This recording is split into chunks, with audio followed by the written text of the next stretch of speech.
Assalamualaikum warahmatullahi wabarakatuh. Halo semuanya, perkenalkan, kami dari kelompok 6. Pada kesempatan ini, kami akan memaparkan materi yang berjudul Sustainability Reporting Analysis pada PT Bank Sentral Asia Tbk. Dalam pemaparan ini, kami akan membahas bagaimana PT Bank Sentral Asia Tbk menerapkan prinsip keberlanjutan melalui laporan sustainability, serta menganalisis kinerja perusahaan dari aspek lingkungan, sosial, dan tata kelola perusahaan atau ESG.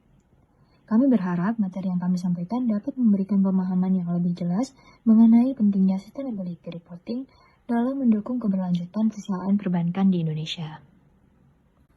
Adapun anggota kelompok 6 terdiri dari Intan Ayang Raini dengan 3 NIM belakang 002, Anastasia dengan 3 NIM belakang 014, Cesta Nabila Putri Winardi dengan 3 NIM belakang 017, Syahiratul Ambar Maulidia dengan 3 NIM belakang 021, dan yang terakhir Yanufa Indah Roshidatus Saida dengan 3 NIM belakang 026. Halo semuanya, kami dari kelompok 6 akan mempresentasikan hasil analisis kami mengenai akuntansi keberlanjutan dengan studi kasus pada Sustainability Reporting PT Bank Sentral Asia Tbk. Fokus utama kajian kami yaitu mengevaluasi bagaimana bank swasta terbesar di Indonesia ini mengomunikasikan kinerja keberlanjutan kepada pemangku kepentingan. Sebagai latar belakang, PT Bank Sentral Asia Tbk adalah bank umum swasta nasional yang telah berdiri sejak 10 Oktober 1955 dan mulai beroperasi komersial pada tahun 1957. Saat ini, BCA berkantor pusat di Menara BCA, Grand Indonesia, Jakarta.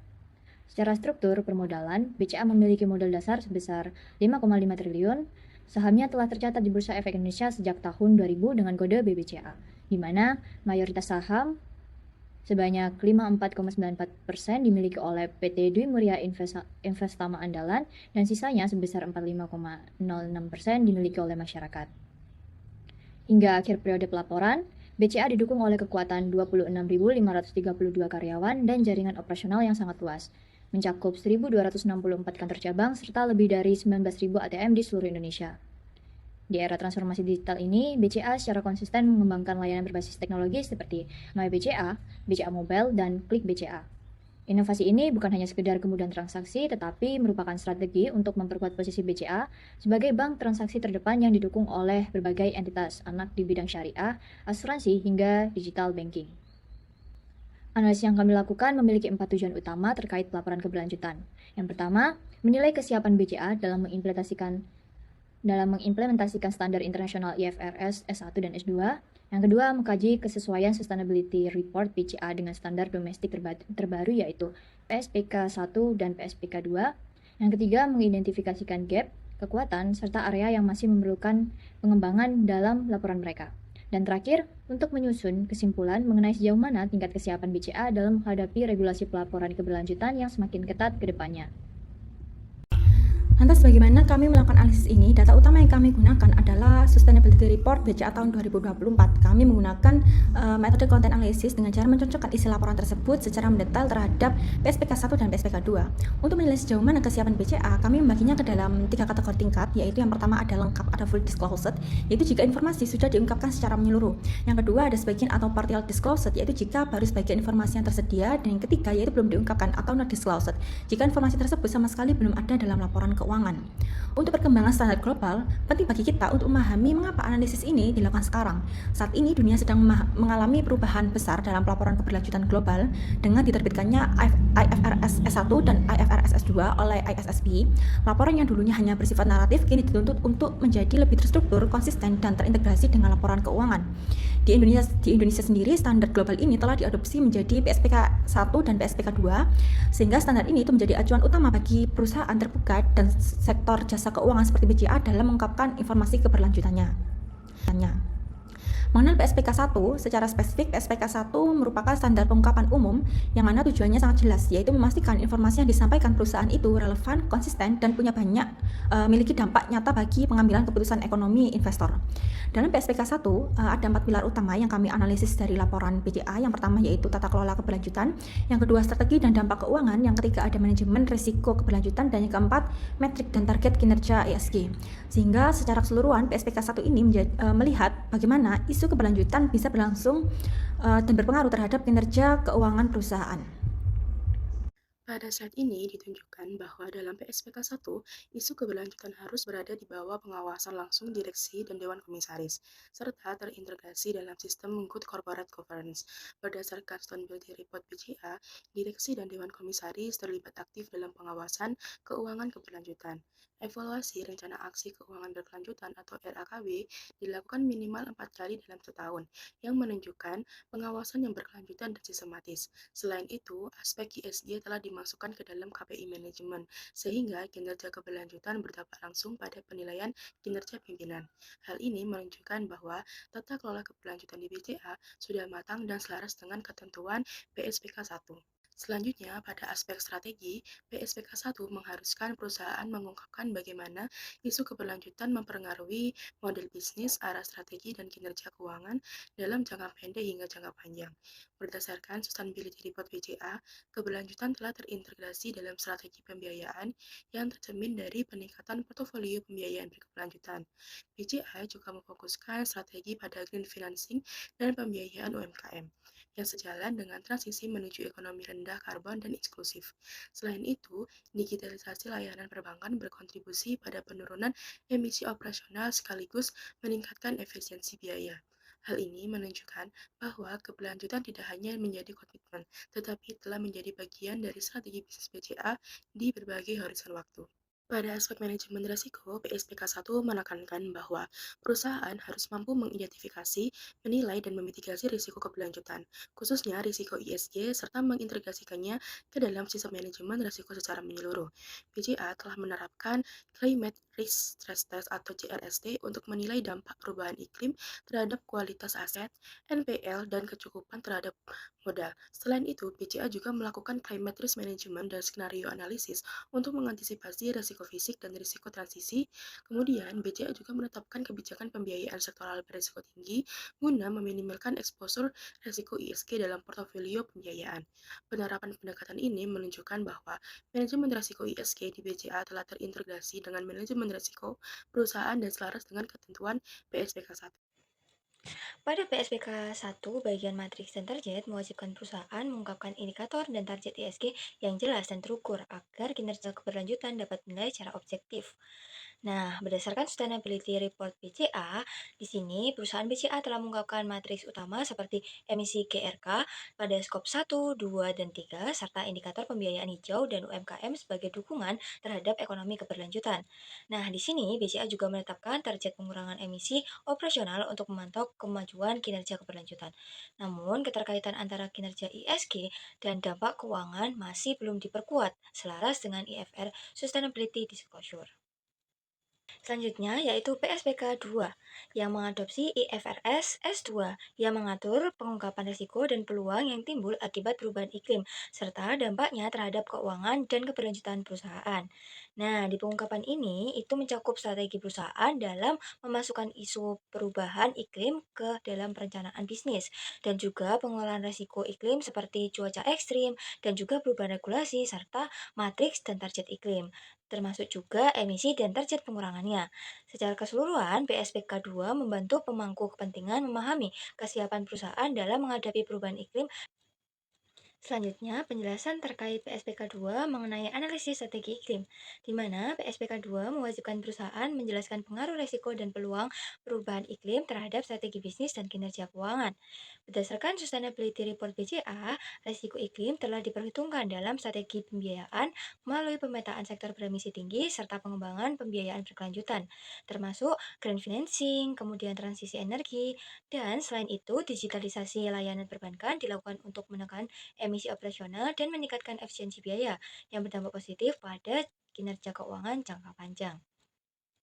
Pada slide ini, kita membahas bagaimana BCA mengelola risiko iklim sesuai dengan ketentuan PSPK 2, khususnya pada aspek manajemen risiko. Dalam PSPK 2, perusahaan diwajibkan menjelaskan bagaimana risiko iklim diindikasi, dinilai, dikelola, serta diintegrasikan ke dalam sistem manajemen risiko perusahaan secara keseluruhan.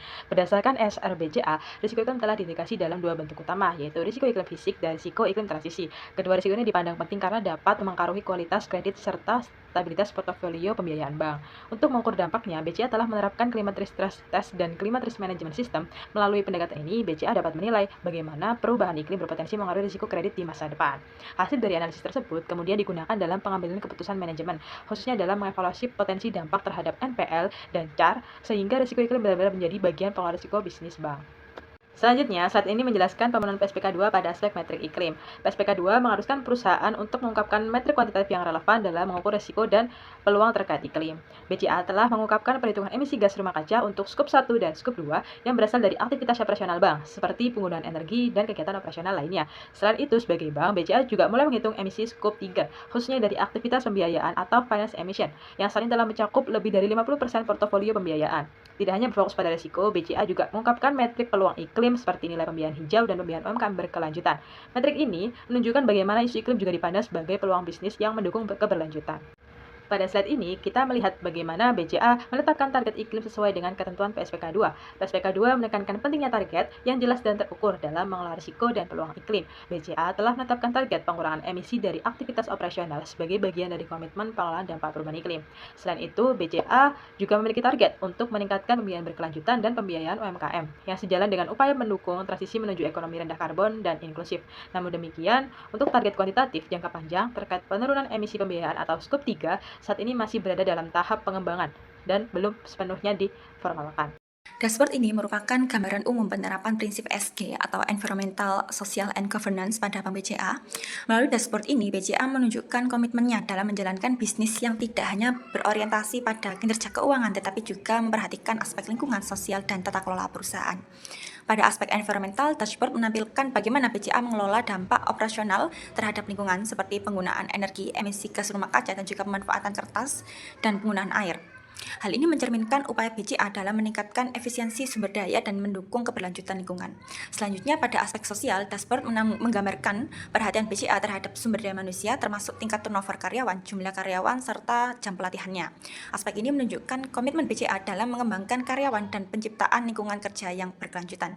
Sementara itu, pada aspek governance, dashboard menampilkan struktur tata kelola perusahaan yang meliputi komisaris independen, dewan komisaris, dan direksi, yang mana struktur ini menunjukkan penerapan prinsip transparansi, akuntabilitas, dan pengawasan yang baik dalam pengelolaan perusahaan. Sehingga secara keseluruhan, dashboard ESG dan sustainability ini memberikan gambaran bahwa BCA telah mengintegrasikan prinsip keberlanjutan ke dalam strategi bisnisnya secara menyeluruh. Kinerja aspek lingkungan, environmental BCA yang berfokus pada penggunaan energi, emisi gas rumah kaca, penggunaan air, dan listrik. Grafik di sebelah kiri menunjukkan bahwa penggunaan energi listrik BCA mengalami peningkatan dari tahun 2020 hingga tahun 2024. Peningkatan ini sejalan dengan pertumbuhan aktivitas operasional dan digitalisasi layanan perbankan. Sementara itu, grafik di sebelah kanan menunjukkan tren emisi gas rumah kaca yang juga meningkatkan khususnya setelah tahun 2022. Hal ini tidak hanya mencerminkan aktivitas operasional, tetapi juga meningkatkan cakupan pengukuran emisi yang semakin komprehensif sesuai standar keberlanjutan. Data ini menunjukkan bahwa BCA telah memiliki basis data lingkungan yang terukur dan konsisten yang menjadi fondasi penting dalam implementasi IFRS S1 dan IFRS S2. Analisis selanjutnya yaitu penggunaan air. Bisa dilihat pada gambar di atas di mana data menunjukkan bahwa penggunaan air berfluktuasi di awal periode, lalu meningkat tajam sejak tahun 2022. Nah, pada tahun 2020 hingga 2021, konsumsi air relatif rendah dan bahkan mengalami penurunan. Namun, mulai 2022 terjadi lonjakan yang signifikan dan berlanjut hingga tahun 2024 dengan nilai tertinggi sebesar 492.516 meter kubik. Nah, kenaikan ini mengidentifikasikan peningkatan aktivitas operasional, kemudian kelulusan usaha atau intensitas produksi yang semakin tinggi dalam beberapa tahun terakhir. Nah, analisis selanjutnya yaitu penggunaan kertas, di mana penggunaan kertas menunjukkan tren yang serupa, yakni relatif rendah pada 2020 hingga 2021. Kemudian meningkat drastis di tahun 2022, sehingga mencapai puncaknya di tahun 2023 sebesar 478 ton. Pada tahun 2024 terjadi penurunan 435 ton yang dapat mengidentifikasikan upaya efisiensi digital, dokumen, atau kebijakan pengurangan penggunaan kertas. Meskipun operasional masih tergolong tinggi. Jadi, kesimpulannya, secara keseluruhan, pada grafik memperlihatkan bahwa Peningkatan aktivitas operasional sejak tahun 2022 berdampak langsung pada kenaikan penggunaan sumber daya, khususnya air dan juga kertas. Namun, penurunan ini menjadi identifikasi awal penerapan praktek keberlanjutan dan efisiensi sumber daya yang relevan dalam konteks pengolahan lingkungan atau ESG. Berdasarkan grafik jumlah karyawan periode 2020 hingga 2024, terlihat bahwa total karyawan BCA relatif stabil dan cenderung meningkat, baik karyawan tetap maupun tidak tetap, serta pada karyawan laki-laki dan perempuan. Karyawan tetap perempuan dan laki-laki merupakan porsi terbesar yang menunjukkan bahwa BCA mengandalkan tenaga kerja jangka panjang, bukan tenaga kerja sementara.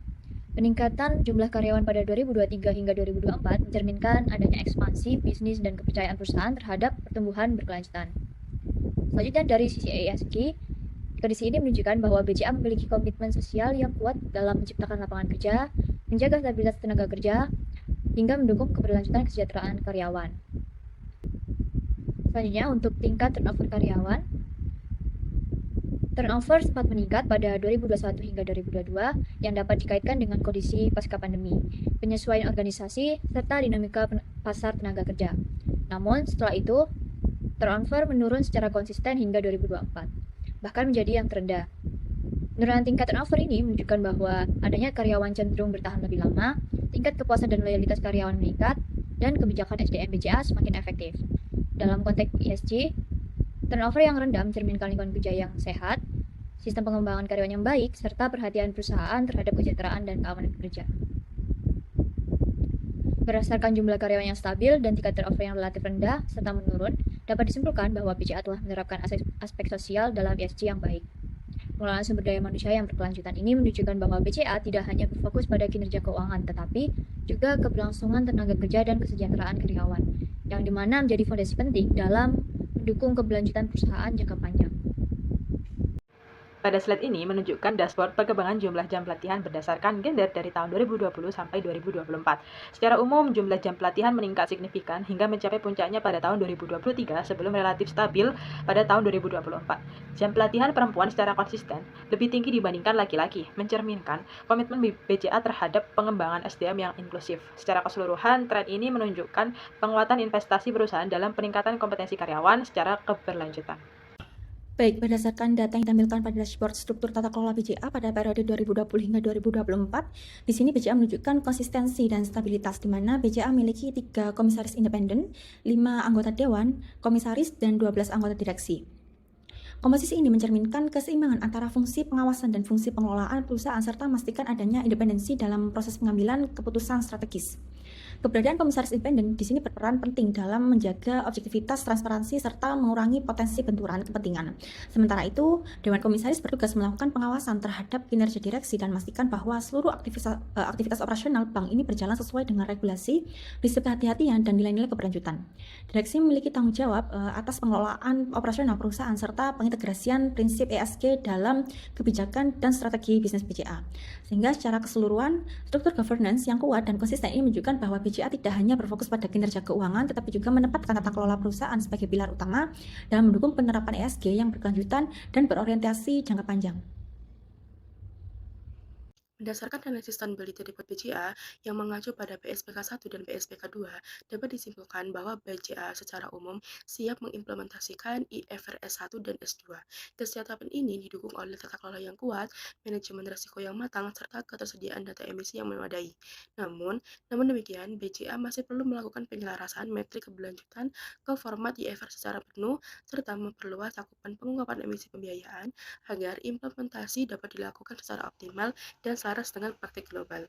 Demikian presentasi yang dapat kami sampaikan. Semoga materi ini bermanfaat dan menambah pemahaman kita semua. Terima kasih atas perhatiannya. Wassalamualaikum warahmatullahi wabarakatuh.